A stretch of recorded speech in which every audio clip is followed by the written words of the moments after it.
Je lis du livre de Jean 5, verset 39, ce qui suit.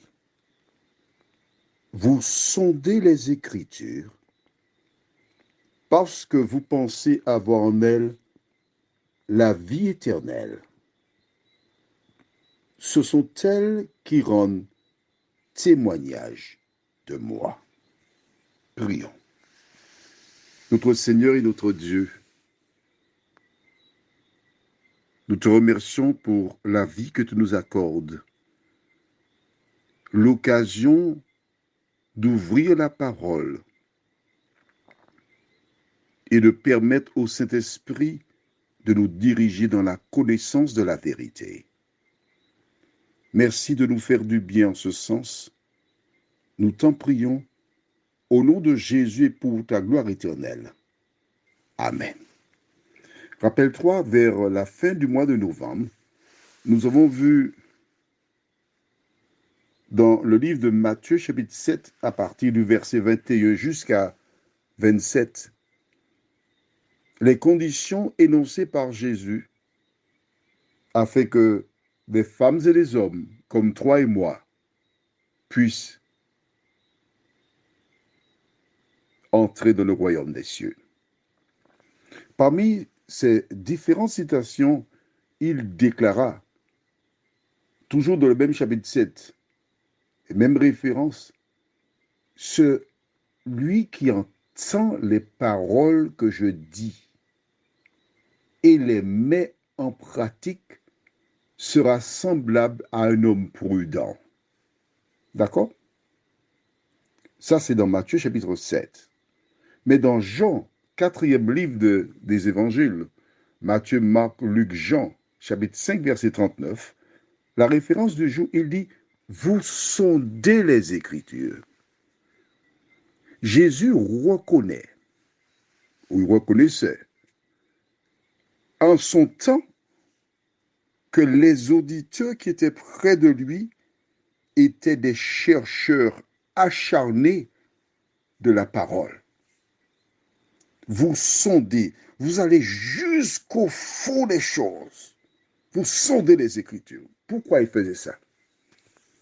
Parce que vous pensez avoir en elles la vie éternelle. Un certain nombre de personnes déclarent que l'Ancien Testament est aboli, c'était pour avant, c'est le Nouveau qui compte. C'est faux, archi faux. Car à travers cette déclaration de Jésus, les personnes qui vécurent avant sa venue obtinrent la vie éternelle en sondant justement ce qu'il appelle les Écritures.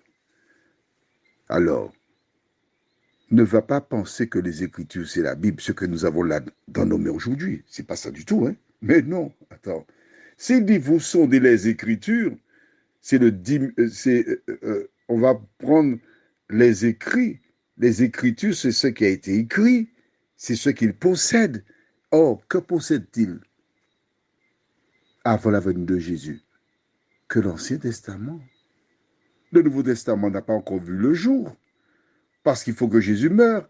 Il faut que plus tard, il appelle Saul de Tarse. Il faut qu'il écrive des lettres, etc., etc., et qu'il donne la vision sur l'île de Patmos à Jean. Donc, il n'y a que l'Ancien Testament qui existe.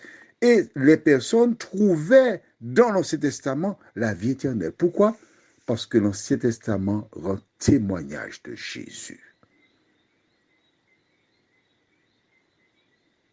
Voilà. Alors, toi qui m'écoutes en ce matin, que fais-tu des Écritures?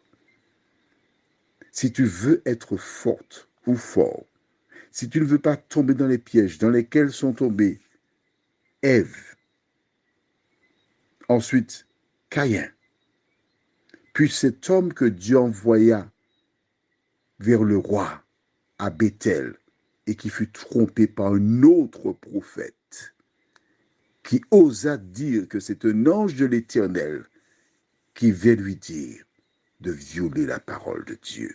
Prions. Notre Seigneur et notre Dieu, nous te remercions pour la parole qui sauve, qui éclaire et qui nous dirige dans toute la vérité.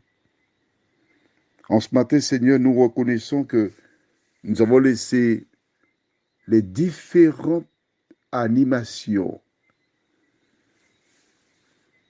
les différents programmes prendre le pas sur l'essentiel. Car si nous devons trouver du temps dans une journée, c'est pour lire la parole, connaître cette parole, de nous aider, Seigneur, à réformer nos voies, de nous aider en regardant ce qui se passe autour de nous, à prendre conscience que nous allons lentement mais sûrement vers la fin de ce monde. Et notre seule sauvegarde se trouve dans la parole, nous t'en prions. Au nom de Jésus, pour ta gloire éternelle. Amen. Je te souhaite une bonne journée sous le regard de Dieu.